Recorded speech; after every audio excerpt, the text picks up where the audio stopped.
Hi ಎಲ್ರಿಗೂ good morning. ನಾನಿವತ್ತು ದೇವಸ್ಥಾನಕ್ಕೆ ಹೋಗಬೇಕಿತ್ತು, ಹಾಗಾಗಿ ಮುಖಕ್ಕೆ ಕಾಫಿ ಪುಡಿ ಹಾಕ್ತಾಯಿದ್ದೆ. ಕಾಫಿ ಪುಡಿ ಯಾಕಂತಂದರೆ ನನ್ನ ಮುಖ ಡಲ್ಲಾಗಿತ್ತು, ಹಾಗಾಗಿ ಸ್ವಲ್ಪ ಗ್ಲೋ ಆಗಲಿ ಅಂತ ಹೇಳ್ಬಿಟ್ಟು ಕಾಫಿ ಪುಡಿ ಹಾಕಿದೆ.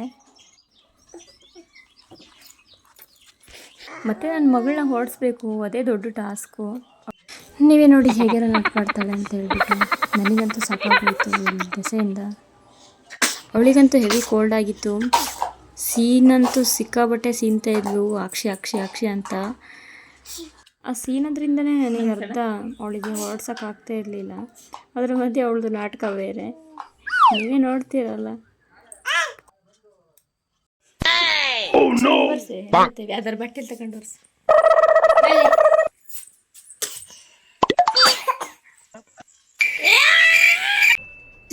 ಇದು ಆಕ್ಚುಲಿ ಚೆನ್ನಾಗಿ. ನನ್ನ ಮಗಳು ಎಷ್ಟು ಜೋರಾಗಿದ್ದಾಳೆ ನೋಡಿ, ಮೂಗಲ್ಲಿ ನೀರು ಹಿಡಿತಿದೆ, ಅದು ನನ್ನ ಬಟ್ಟೆಗೆ ಒರೆಸ್ತಾಳೆ.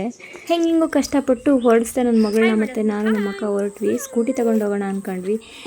ಸ್ವಲ್ಪ ಧೈರ್ಯ ಮಾಡಿ ತೊಗೊಂಡೋಗೋಕ್ಕೆ ಹೊರಟೆ. ಧೈರ್ಯ ಯಾಕಂತಂದರೆ ನನ್ನ ಮಗಳಿದ್ದಾಳಲ್ಲ, ಚಿಕ್ಕ ಮಗುನ ಕೂರಿಸ್ಕೊಂಡು ಹೋಗೋಕ್ಕೆ ತುಂಬ ಕಷ್ಟ ಆಗುತ್ತೆ.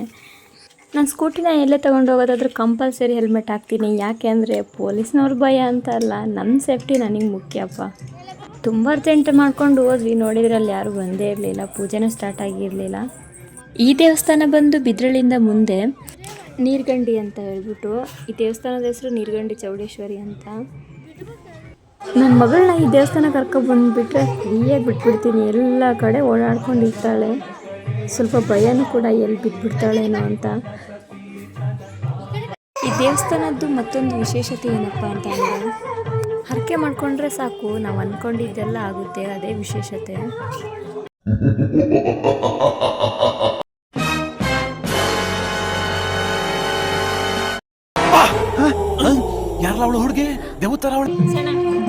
ದೇವಸ್ಥಾನದಲ್ಲಿ ಭಕ್ತಿ ಗೀತೆ ಹಾಕಿದ್ರು, ನನ್ನ ಮಗಳು ಅದನ್ನು ಕೇಳ್ಕೊಂಡು ಕುಣಿಯೋಕ್ಕೆ ಸ್ಟಾರ್ಟ್ ಮಾಡಿಬಿಟ್ಲು. ಡ್ಯಾನ್ಸ್ ಮಾಡು ಬಂಗಾರಿ, ಡ್ಯಾನ್ಸ್ ಮಾಡು.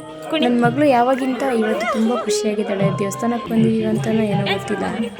ನನಗೂ ಸಮಾಧಾನ ಆಯಿತು ದೇವಸ್ಥಾನಕ್ಕೆ ಬಂದಿದ್ದಕ್ಕೆ. ಮೊನ್ನೆಯಿಂದ ಅವಳ ಟೈಮ್ ಸರಿ ಇರಲಿಲ್ಲ, ಏನೇನೋ ನಡೀತಾ ಇತ್ತು, ಬೀಳ್ತಾ ಇದ್ಲು, ಏನೇನೋ ಅಡ್ವೈಸ್ ಮಾಡ್ಕೊಳ್ತಾ ಇದ್ಲು. ಇವಾಗ ಸ್ವಲ್ಪ ಸಮಾಧಾನ ಆಯಿತು.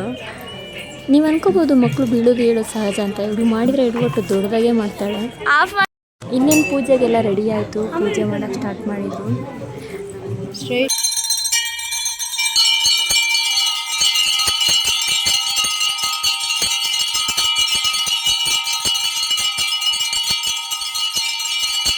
ನನಗಂತೂ ಈ ಮಂಗಳಾರತಿ ಮಾಡ್ತಾರಲ್ಲ ಅದ್ರ ಶಬ್ದ ಅಂತೂ ಏನೋ ಒಂಥರ ಮೈಯೆಲ್ಲ ಜುಮ್ ಅನಿಸ್ಬಿಡುತ್ತೆ.